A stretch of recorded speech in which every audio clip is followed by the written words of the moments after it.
Seja bem-vindo ao segundo vídeo da disciplina Introdução à Filosofia. No tema de hoje vamos abordar a filosofia clássica, Sócrates, Platão e Aristóteles. O meu objetivo ao gravar esse vídeo é identificar as contribuições de Sócrates, Platão e Aristóteles para a filosofia clássica, o pensamento ocidental e o seu diálogo com a fé cristã.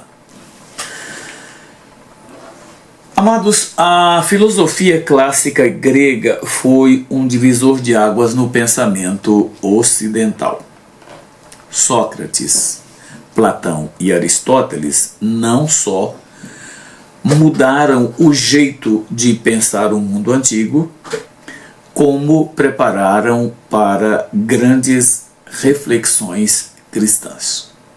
O terreno foi bem estudado por eles e preparado para as grandes reflexões. E o cristianismo teve o privilégio de surgir exatamente quando o helenismo estava muito em voga no Império Romano, a ponto de aquele império ser chamado de Império Greco-Romano. Por quê? Os romanos dominavam politicamente, dominavam militarmente, mas a cultura, as ideias eram todas helenistas, ou seja, provinha da influência desses grandes filósofos no pensamento grego antigo. As suas ideias ainda ecoam nos púlpitos, nas salas de aula e nos debates sobre ética, verdade e propósito. Portanto, estudar Sócrates, Platão e Aristóteles é você retomar o pensamento clássico, é você procurar enquadrar-se dentro daquilo que foi o jeito de moldar o mundo antigo. O pensamento cristão, no início, foi profundamente marcado pelo helenismo. Paulo, em suas cartas, deixa isso muito evidente. Lucas, ao escrever o seu Evangelho e Atos, também deixa clara essa influência do helenismo na cultura, na sociedade daquela época. Sócrates e Platão, o saber como caminho para o bem. Tanto para Sócrates quanto para Platão, a vida se desenvolvia a partir da capacidade que você tem de refletir sobre aquilo com que está envolvido.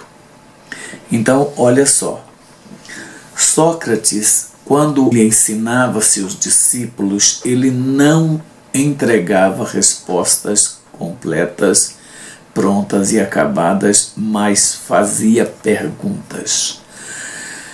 Seu método chamado maiêutica fazia com que o seu interlocutor, os seus discípulos, gerassem, produzissem, ou como no parto, parissem as suas próprias ideias, as suas próprias respostas a respeito daquilo que eles mesmos indagavam. Portanto, esse método fez com que o diálogo se tornasse mais importante do que qualquer outra coisa no processo de ensinar e aprender. Isso daí decorre a chamada dialética, que é a argumentação, a contra-argumentação e a síntese.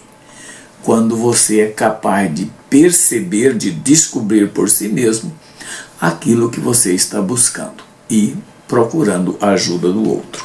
Nosso desenvolvimento só ocorre quando somos capazes de descobrir ou dar à luz aquilo que buscamos com objetivo bem definido em nossas vidas. Portanto, se você quer se desenvolver plenamente em qualquer área da sua vida, seja na vida profissional, na vida espiritual, nos seus relacionamentos, você precisa ser capaz de dialogar, de discutir, de ouvir o outro de sintetizar as coisas e concluir da melhor maneira possível aquilo que você está praticando. Isso é muito interessante porque isso vai influenciar toda a nossa maneira de ser e de agir. Portanto, na visão de Sócrates, o verdadeiro crescimento humano nasce do autoconhecimento provocado por perguntas bem elaboradas e bem conduzidas. Para você descobrir aquilo que você precisa fazer boas perguntas, você precisa aprender a dialogar, a tirar do outro aquilo que ele mesmo está precisando e buscar compreender da forma mais ampla possível as possibilidades que você tem nos seus relacionamentos, nas suas conversas com seus pares. Para Sócrates, conhecer o bem era praticá-lo. E ele morre provando isso, mostrando a sua coerência. Sócrates foi assassinado, a gente sabe, num processo, entre aspas, legal, em que ele foi envenenado com cicuta. Cicuta era um veneno extraído de uma planta. Agora, Platão foi o seu discípulo mais importante. Sócrates não escreveu nada, ele apenas ensinou. Ele apenas viveu no mundo das ideias, segundo percebe-se do que fez Platão. Platão não, Platão escreveu. Platão escreveu a República, Platão fez um monte de coisa, deixou um monte de textos muito influentes, muito importantes. Platão foi, sem dúvida, um dos filósofos mais relevantes da Grécia Antiga. Olha só. Platão, ele dizia que o mundo visível é apenas a sombra do mundo real, o das ideias. Então veja que só essa definição de Platão de que o mundo visível é apenas sombra, é apenas aquilo que parece, mas o verdadeiro sentido não está na aparência, está por trás da aparência, é uma situação muito interessante. Platão, para ensinar isso, para mostrar como isso funciona na prática, ele criou uma alegoria chamada o mito da caverna. Eu sugiro que você aprofunde os seus estudos nesse tema que é muito interessante, que é relevante, que é o estudo da filosofia clássica, que você se aproprie muito mais sobre o que foi o mito da caverna de Platão. Qual foi o ensino que ele pretendeu dar com essa alegoria que ele cria? O mito da caverna foi uma das alegorias mais interessantes já criadas para falar as verdades que nós precisamos entender. Portanto, o mito da caverna, ele ilustra esse pensamento de Platão e aponta o papel do filósofo ou do cristão, como o meu e o seu caso, como alguém que sai da escuridão, da ignorância, em direção à luz da verdade. Olha, a nossa atuação enquanto cristãos no mundo é revelar aquilo que é mais importante para o ser humano, que é o conhecimento de nosso Senhor e Salvador Jesus Cristo e o modo pelo qual devemos viver. Ao fazer isso, nós estaremos fazendo uma contribuição extraordinária para as pessoas com as quais nós conversarmos. Portanto, entender o mito da caverna é entender como funciona a nossa capacidade de compreender a realidade. Agora, só um detalhe interessante. O primeiro método de interpretação bíblica foi elaborado por Filo de Alexandria. Filo de Alexandria, ele era um judeu que viveu em Alexandria, evidentemente, onde havia uma comunidade judaica muito forte. Ele viveu ali E no primeiro século, como as pessoas queriam entender e interpretar a Bíblia, ele se aplicou nos estudos e elaborou um método chamado método alegórico. Esse método foi criado por ele no final do primeiro século, teve grande influência até o século IV, provavelmente 3 ou 4, e ele foi criado com base no pensamento platônico, porque Filo era um platonista fervoroso. Então, se você pegar o método alegórico, e o fundamento principal desse método é a convicção de que o texto bíblico possui um sentido espiritual profundo que transcende o sentido literal. Veja só. E que esse sentido mais elevado só pode ser alcançado por meio da interpretação alegórica em diálogo com a filosofia grega, especialmente o platonismo e o estoísmo. Os estoicos também era uma escola muito interessante na Grécia Antiga. Se você quiser aprofundar, vale a pena, tá? É interessante você fazer isso. Agora, olha só, então o método alegórico foi criado por Filo de Alexandria. Ele procurava nas escrituras não apenas o que estava no texto, mas o que estava por trás do texto. É uma expressão interessante que ele criou, que ele adotou, aliás, dos filósofos gregos, que para você compreender o texto, você aqui literalmente, você precisava de entender a ideia que estava por trás dele. Aquilo que estava por trás do texto, por trás daquilo que você estava vendo, é que era o sentido real que você precisava compreender. Para Filo, o sentido literal da escritura era insuficiente para interpretá-la. E aí, ele encontra uma palavra interessante para dizer como que você poderia descobrir o sentido que estava por trás do texto literal. A palavra é hiponoia. Significa que o que é importante é o que está por trás do texto e não o que está evidente no que você está vendo. Então, para Filo, esse sentido o sentido literal era insuficiente ou até inadequado para revelar as verdades mais altas sobre Deus. O verdadeiro significado está no nível alegórico espiritual, e para descobri-lo você precisa de entender isso que seria a hiponoia. O método alegórico, entretanto, ele perdeu força normativa com a reforma. Ele prevaleceu durante os primeiros séculos, do 1 até o 3, ele prevalece. Depois, quando é criado o método histórico gramatical, o método alegórico perde força, mas ele ainda persiste. Mas após a reforma, de fato, ele perdeu mais força ainda. Mesmo ele tendo perdido forças, ele continua vivo aonde? Na pregação. E isso nós podemos ver muito, principalmente nas pregações pentecostais e neopentecostais. Por quê?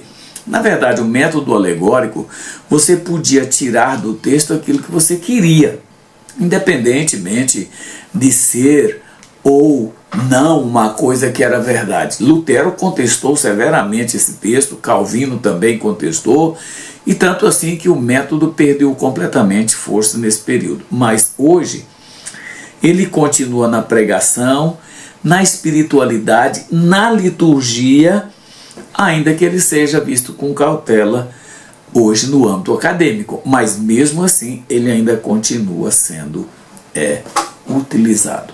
Então você tem Sócrates, que usou a maiêutica, a dialética, para ensinar e para orientar os seus discípulos para que eles mesmos descobrissem as suas ideias. Platão vem com a ideia do mito da caverna, que a realidade das coisas nunca é vista se você não sair das sombras. Então o mito da caverna revela exatamente isso, que para você perceber a realidade, você precisa sair das sombras e vir para a luz. Essa é a ideia do mito da caverna. Agora vem Aristóteles.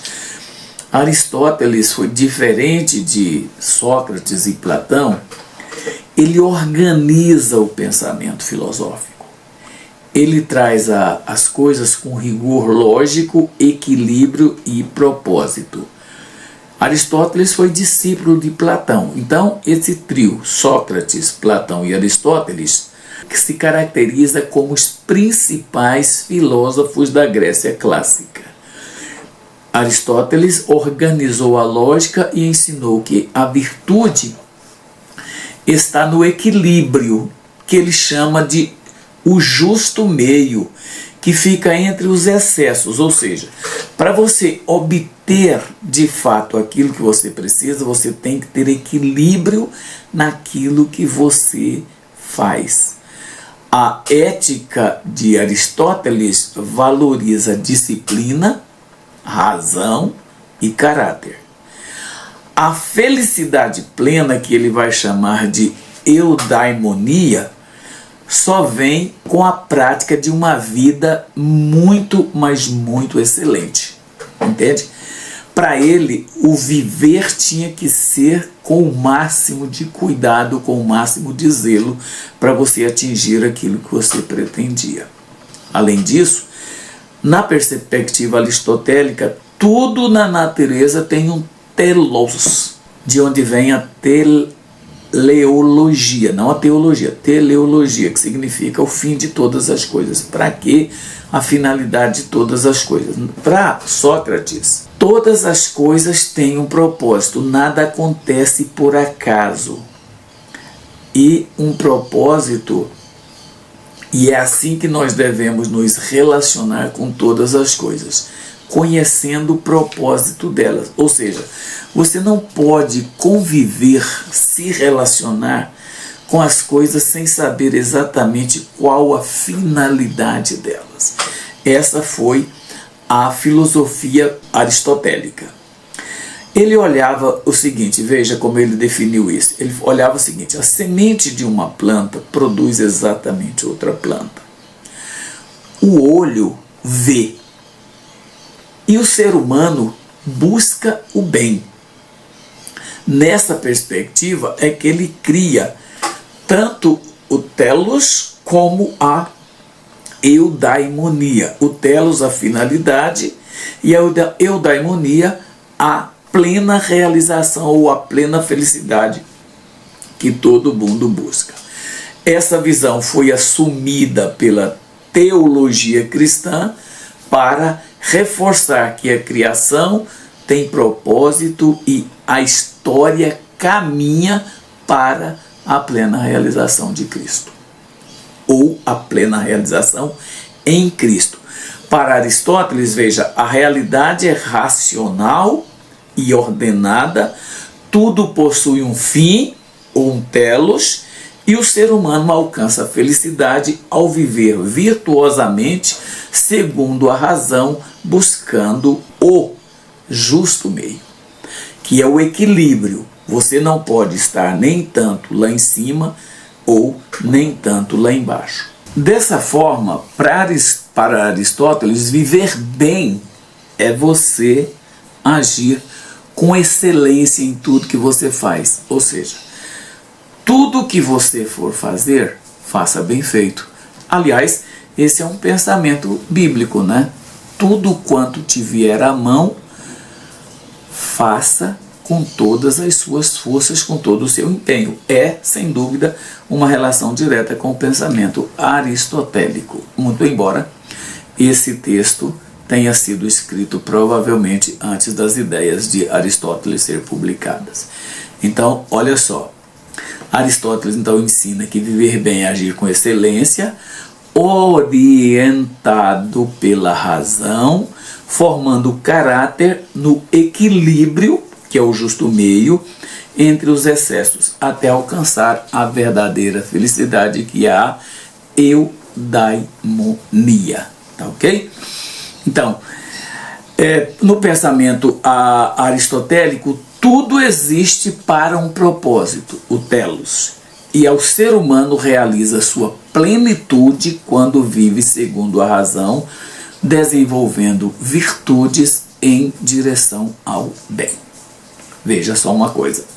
Aristóteles compreende a vida como um caminho racional em direção ao bem. Ou seja, você deve caminhar em direção ao bem, mas refletindo de modo reflexivo e não fazendo de qualquer maneira. E essa caminhada você tem que equilibrar virtude e o propósito de se conduzir até atingir o propósito maior, que é a felicidade plena. Eu diria que, em síntese, veja só uma coisa. Platão olha mais para o mundo das ideias, quando ele define a questão da realidade e a questão daquilo que a gente vê. Aristóteles, por outro lado, pisa mais firme na realidade. Platão nas ideias, Aristóteles na realidade concreta, sem perder o sentido do fim. Ou seja, ele trabalha com equilíbrio para atingir um fim especial. Olha só, ele tem o telos, que é o sentido final das coisas. Ele tem o justo meio, que é o ponto de equilíbrio. E ele trabalha com a eudaimonia, que é a felicidade plena. Portanto, veja, estudar esses três filósofos é reconhecer como Deus, na sua providência, usou até pensadores pagãos, porque nenhum desses três homens eram religiosos, ou pelo menos não eram religiosos, no sentido que nós temos pessoas que eram judias ou que eram cristãs. Então, estudar essa turma é reconhecer como Deus, na sua providência, utilizou, inclusive, pensadores pagãos para preparar o mundo para a revelação de Cristo. Olha, Paulo disse que Jesus veio na plenitude do tempo. Gente, a plenitude do tempo deve ser entendida por nós como o momento exato que ele deveria chegar.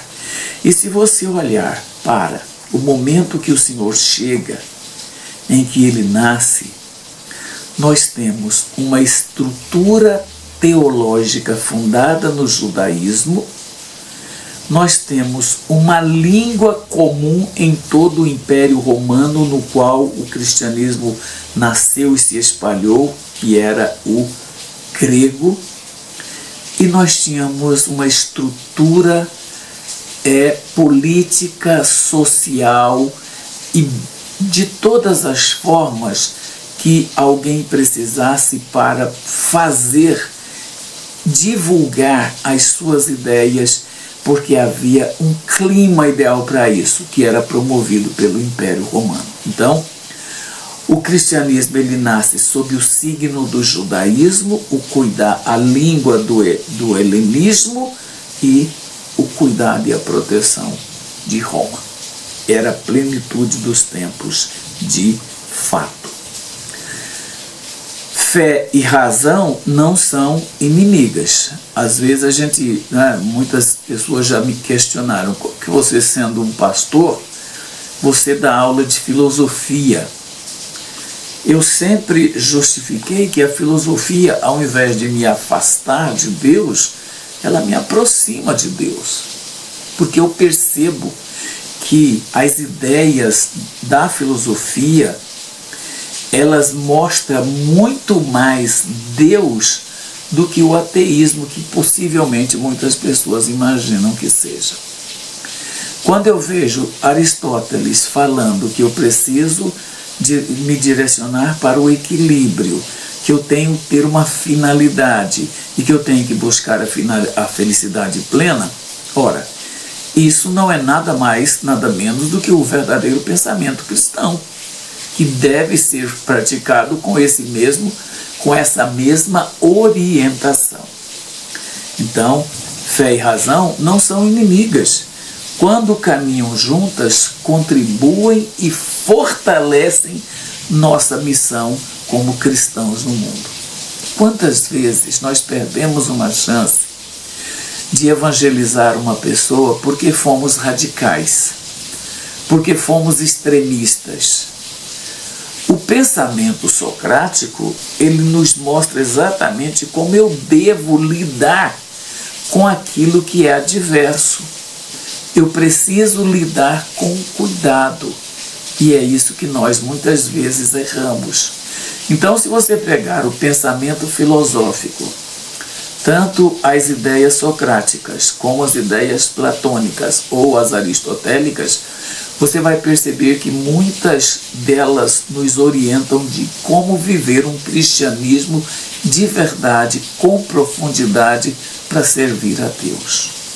E esse vídeo está ficando um pouco longo e eu quero reduzi-lo e parar por aqui. Mas eu não posso fazer isso sem antes chamar a sua atenção para algumas aplicações que eu queria que você refletisse. Primeira, ensine, pastoreie com base no diálogo, conduzindo os cristãos à maturidade.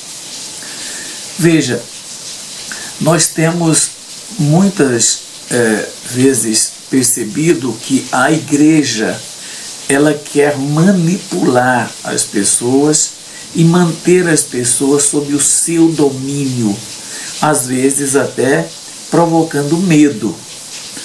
Isso pode fazer com que você faça assim ou aquilo. Veja, enquanto a igreja quiser manipular, quiser conduzir as pessoas com um cabresto muito curto, ela nunca vai deixar seus membros atingir a maturidade. A maturidade cristã só pode acontecer quando há diálogo, quando há troca de ideias, quando você permite que o outro mostre o que ele acha do que ele pensa. Nós só vamos sair da zona de conforto quando entendermos que a ideia do outro é diferente da nossa, mas ele não quer me prejudicar com isso. Ele quer me ajudar a crescer, a mudar de lugar de onde eu estou. Todos nós buscamos uma zona de conforto, mas na zona de conforto ninguém cresce, ninguém aprende. Nós precisamos buscar sempre a próxima zona de conforto. Segundo, lembre-se, a realidade é mais do que se vê. Busque sempre a verdade com profundidade. Olha só, às vezes nós precisamos olhar as coisas com mais cuidado, porque todas as ideias têm dois lados. Sabe, você já viu aquela ilustração que fala de 3 cegos que foram analisar um elefante? O primeiro chegou, encostou as mãos na barriga do elefante e disse: o elefante é como uma parede. Estava certo. Mas o outro, que foi olhar o elefante, pegou nas pernas, abraçou as pernas grossas do elefante e disse: o elefante é como uma coluna muito resistente. Também estava certo. E o terceiro chegou e pegou na cauda do elefante. E ele disse: não, o elefante é como uma corda. Veja, parede, colunas, corda. Qual dos 3 estava certo? Ou qual dos 3 estava errado?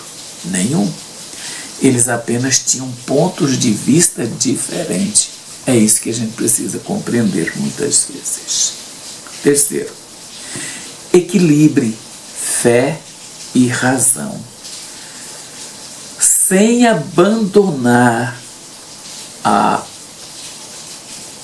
posição mais importante, que é o equilíbrio, que é o raciocínio que você precisa desenvolver.